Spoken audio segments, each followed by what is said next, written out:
According to the FBI, hate crimes in America targeting Muslims or people who just appear to be Middle Eastern surged in the aftermath of 9/11. There is this cloud, with the hate crimes, with the profiling, with being rounded up.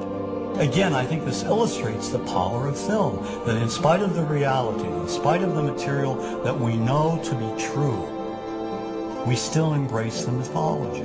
The mythology is still a part of our psyches. Stereotypes take a long time to wither away. And for many of us, we're comfortable with our prejudices. We don't want to change. We've grown accustomed to this face.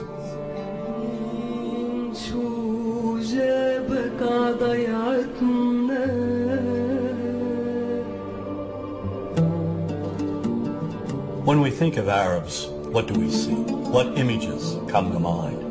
Do we see actual people? People who, despite real cultural or geographical differences, do pretty much the same things that we do. When we think of Arab women, what images come to mind? Do we see women who laugh and play and who adore their children? Women who work in the home as well as outside? Would it come as a surprise to know that in many Arab countries, a majority of college students are actually women? What's our immediate image of Arab men? Do we see loving fathers? Men who want to provide for their families? What about Arab teenagers? Do we see them the way you would think about teenagers in other parts of the world? Then there's religion in the Arab world. Do we see it as all-encompassing, dominating everything else?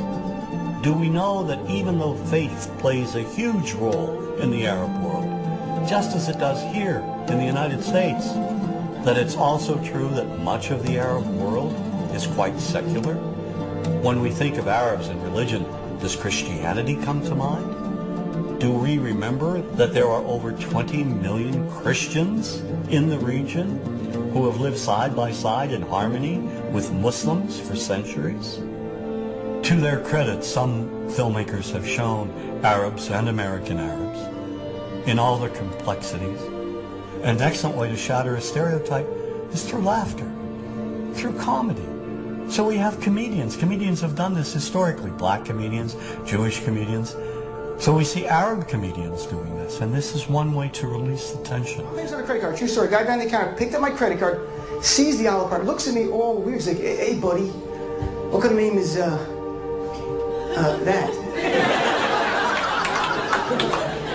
I'm like, well sir, it's an Arabic name. He goes, what does this mean? So I'm like, well, translate it to English? It means peaceful, friendly Arab? But he's not happy. He goes, yeah, what Arab country is your family from? So I tried the most peaceful, popular one that he would like. So I'm like, we're from the same Arab country that Aladdin is from.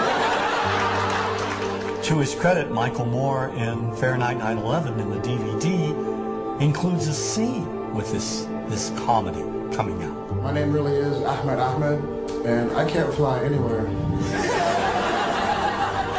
All you white people have it easy. You guys get to the airport like an hour, 2 hours before your flight. It takes me a month and a half.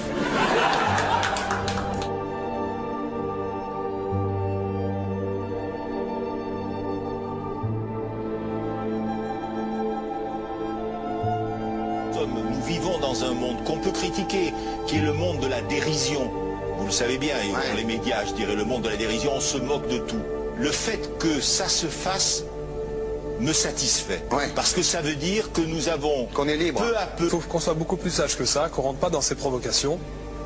Et c'est pour ça que... C'est l'autocensure, ça, Jamel. Tu comprends ce que je veux dire? Si on commence à pas faire de dessin pour pas choquer les musulmans... Non, si on fait... Pour moi, c'est de l'autocensure. C'est la fin de la liberté d'expression. Pour moi, la liberté d'expression, la liberté d'expression et le respect font partie, sont mariés ensemble. Moi, je suis pour la liberté d'expression. Mais si je vais blesser une personne, pourquoi blesser la personne? Non, mais si moi j'ai envie de faire une caricature sur Mahomet ou sur un rabbin ou sur Jésus-Christ, il faut que j'ai le droit de le faire. Tu comprends? C'est ça la France. Quand tu sais que tu vas blesser 10 millions de personnes, pourquoi tu vas les blesser? Pourquoi? C'est la liberté, c'est ça. C'est la liberté de...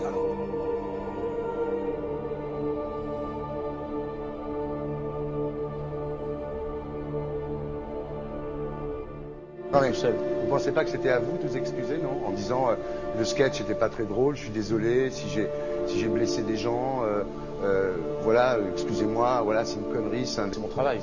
Mais vous referiez pas le même sketch quand même? Mais le spectacle que je fais reprend en grande partie les lignes de ce sketch. Mais il y a un truc que je comprends pas sur cette affaire, c'est qu'à aucun moment vous avez senti le besoin de vous excuser et que vous en avez rajouté. C'est tellement surprenant, c'est tellement inadmissible que j'en suis choqué. Voilà. Dans un pays où on peut parler, on peut s'exprimer. Et là, pourquoi tout d'un coup, sur un sujet, on ne pourrait pas s'exprimer sur ce chose que vous savez bien pourquoi on ne peut pas s'exprimer. Pourquoi? Parce que dans ce pays, on a envoyé pendant la guerre des juifs dans des chambres à gaz et que ça crée un petit problème quand même. Vous voyez ce que je veux dire? Dans ce pays, on a envoyé pendant 400 ans des centaines de millions de Noirs. Il y a eu 400 ans d'esclavage. Et pourtant, ça n'a pas empêché Michel Lett de faire un sketch qui m'a fait marrer. Où il faisait un Noir, et à la fin, il faisait un singe. Et en parlant des narines, en parlant des lunettes. En tout cas, lui, il n'a pas été interdit d'exercer son travail. Il a même eu la Légion d'honneur. Quelqu'un qui a toute sa famille qui a été exterminée dans un camp de concentration et qui voit quelqu'un à la télé qui dit Israël. Vous vous rendez compte? Je ne sais pas. Mais non, pas. Il y a des moments où même si on connaît les gens, même si on les a invités, on leur... Et c'est pour ça que... C'est l'autocensure, ça, Jamel. Tu comprends ce que je veux dire? Si on commence à pas faire de dessin pour pas choquer les musulmans... Non, si on fait... C'est de l'autocensure. C'est la fin de la liberté d'expression. Pour moi, la liberté... Et là, pourquoi tout d'un coup, sur un sujet, on ne pourrait pas s'exprimer sur ce sujet? Vous savez bien pourquoi on ne peut pas s'exprimer. Pourquoi? Parce que dans ce pays, on a envoyé pendant la guerre des juifs dans des chambres à gaz et que... Deux poids, deux mesures. La liberté pour tout le monde. C'est-à-dire? La liberté pour tout le monde. Il y a une personne comme Dieudonné qui a fait un rabbin, enfin qui a fait un colon juif, etc. Tous ces DVD ne sont plus dans les pactes. On l'empêche de venir, on l'empêche médiatiquement, on ne le voit plus. Alors que lui, c'est un comique. Plusieurs lois qui ont été faites contre l'antisémitisme. Et moi, je fais un appel aujourd'hui de faire une loi contre l'islamophobie.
Don't think you are.